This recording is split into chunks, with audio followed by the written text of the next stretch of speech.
Hello बच्चों, so let's read the question. The question say that an automobile moves on a road with a speed of 54 km per hour.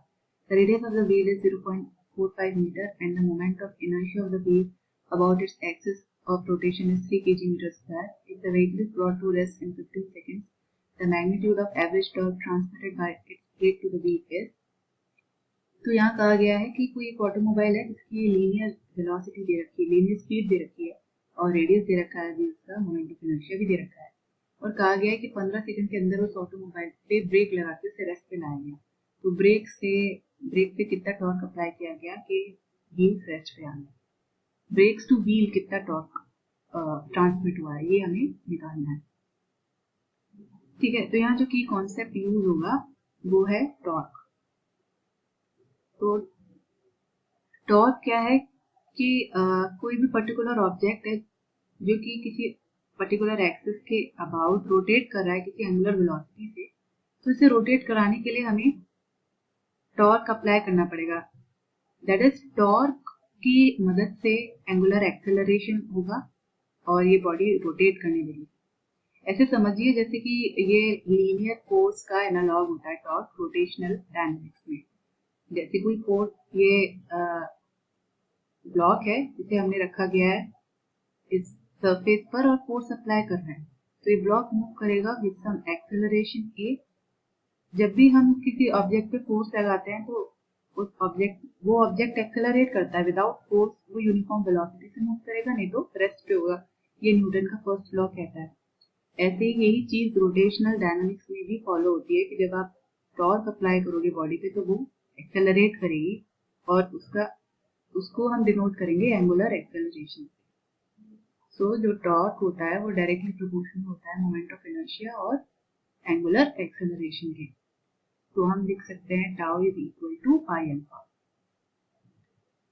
First concept तो ये लगेगा यहाँ पे, और जो second concept use होगा वो है एंगुलर एक्सेलरेशन निकालने के लिए हमें इक्वेशन ऑफ मोशन यूज करनी पड़ेगी। Equation of motion. अब एंगुलर एक्सेलरेशन अगर कांस्टेंट है तो ही इक्वेशन ऑफ मोशन यूज कर सकते हैं, और यहाँ फर्स्ट इक्वेशन यूज होगी जो कि omega is equal to omega not plus alpha t final and initial. Alpha is angular acceleration, t is time. So यहाँ ओमेगा क्या हो जाएगा, ओमेगा हमें दिया गया है, फाइनल वेलोसिटी जो है वो 0 है, रेस्ट पे लाया गया है, राइट, ब्रॉट टू रेस्ट। सो जो है ओमेगा 0 हो जाएगा।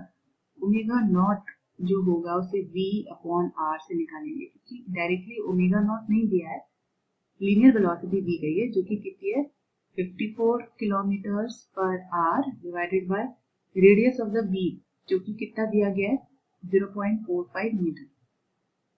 0.45 मीटर। अभी क्वांटिटीज क्या है, सिमिलर नहीं है, इनका जो यूनिट्स है वो सिमिलर नहीं है, तो इसको कन्वर्ट कर लेते हैं। 54 इंटू 5 बाई 18 मीटर पर सेकेंड। 18 3 जा 54, 15 मीटर पर सेकेंड। ओके, तो अब हम इसको पुट कर लेते हैं। हमारे पास वेलोसिटी आ गई 15 मीटर पर सेकेंड डिवाइडेड बाय आर जो कि है 0.45 मीटर। 0.45 मीटर है, इसको सॉल्व करेंगे तो हमें क्या मिलेगा,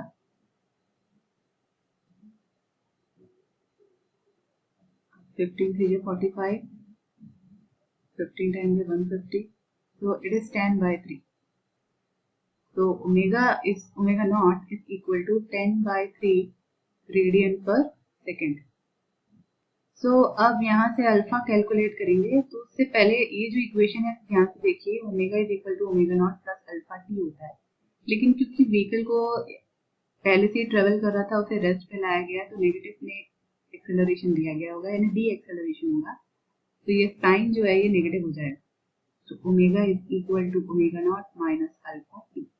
अब आप इसे सॉल्व कर सकते हैं, यहाँ 0 पुट कीजिए, ओमेगा नॉट 10 by 3 है, अल्फा आपको कैलकुलेट करना और टाइम 15 सेकेंड।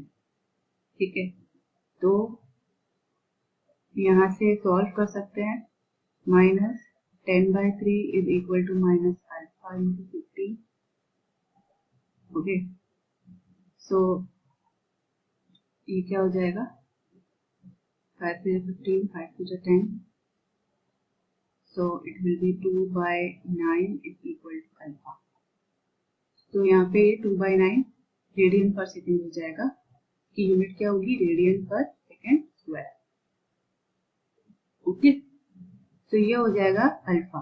अब टॉर्क निकाल सकते हैं इसकी हेल्प से।